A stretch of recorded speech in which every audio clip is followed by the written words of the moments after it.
Recently, Mahatma Gandhi's glasses, and if you can think about Gandhi, he wore those very very very simple circular glasses.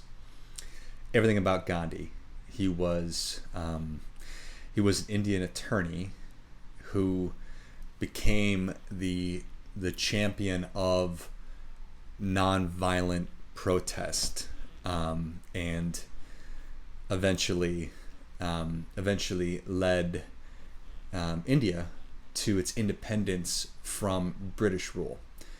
And so the term that I was searching for is nonviolent resistance. But anyway, so you've got the image of Gandhi in your mind right now, his glasses. Recently, a pair of his glasses were found, and they sold at auction just a couple of weeks ago for $340,000. So somebody had Gandhi's glasses just sitting in a box at home. I think it was somebody's grandfather or grandmother, and they found the glasses, and there was a note that said that these belonged to Gandhi. They authenticated that they were in fact Gandhi's glasses. $340,000 they sold for. And there's a lot of really wonderful things about that. There's a lot of wonderful things that just jumped into my mind. But first and foremost, this idea of perspective. And I've always talked about how the lens through which you view the world is so important.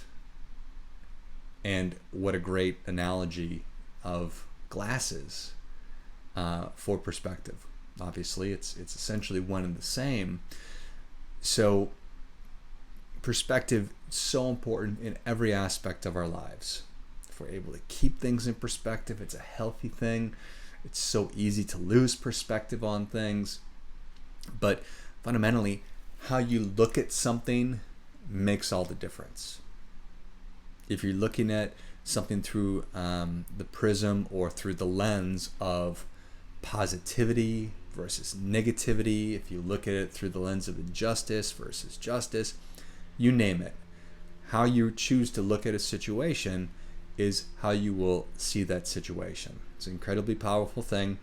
And then another thing that I'm extremely fond of talking about is how important it is to get a sense of where you are. So to keep your place in the world in perspective. So when you read about Gandhi's glasses selling for $340,000, how much would you pay to have Gandhi's perspective? How much would you pay to have Gandhi's perspective on life? And let's again take another step back, realizing that Gandhi is one of the most significant human beings to ever walk the face of the earth. So how much would you pay to have his perspective? A lot, a little, nothing, everything you had? And then I think that another couple of things to be thinking about are how much would you pay to have your family and your loved ones have Gandhi's perspective? How much would you pay to have your enemies have Gandhi's perspective? How much would you pay to have your political rivals have Gandhi's perspective on things? How much? Just think about that for a second. Would the world today be better if everyone had Gandhi's perspective on things? I'm not really advocating yes or no on that, because I haven't really thought it all the way through. I just find it to be pretty compelling and way too good to not talk about, to not ask you to be thinking about that. If somebody paid $340,000 for it, how much would you pay? Not to have the physical glasses, but to have his perspective, and then to think about it and say, okay, would the world be better today if more people saw the world like Gandhi saw it? If more people acted in accordance with the way that Gandhi acted, more people lived their lives the way that Gandhi acted, would the world be better for it?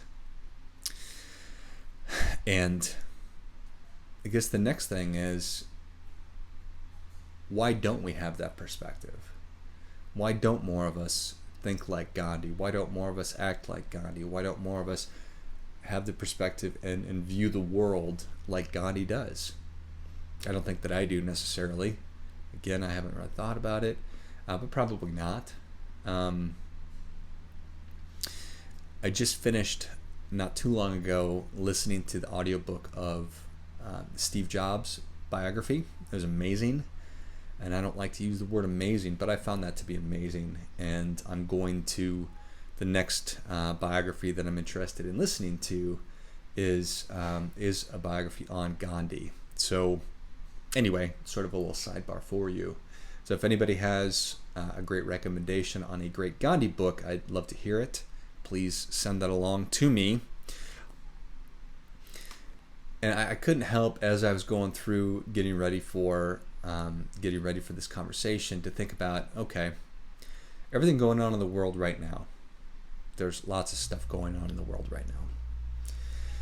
And being able to have a healthy perspective on things, I think would be a great benefit. Have a healthy perspective on COVID. Have a healthy perspective on just everything going on Black Lives Matter and protests and versus or riots, just politics in general, the divisiveness going on in the world, everything.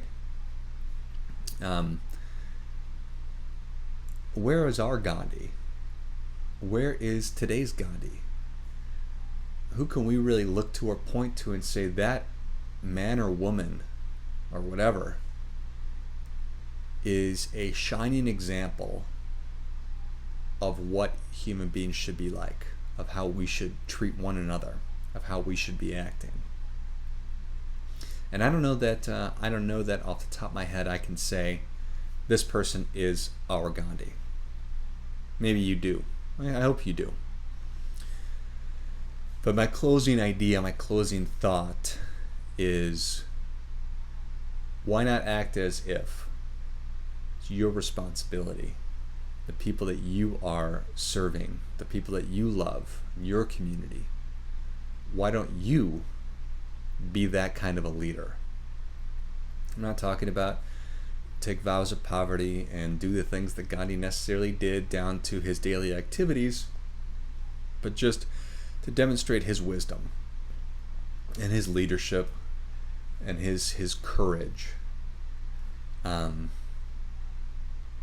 do what he believed to be the right thing. I think that we're all capable of doing that, and I really wanted to encourage you to think about that and to consider that. So, your perspective, how much would you pay to have Gandhi's perspective, to see the world through his eyes? How much would you pay to have your loved ones see the world through his eyes and his perspective? How much would you pay for people you hate to be able to see the world through his eyes and have his perspective on things? Think about that. Then remember that the only way to live how you want is to know how you want to live.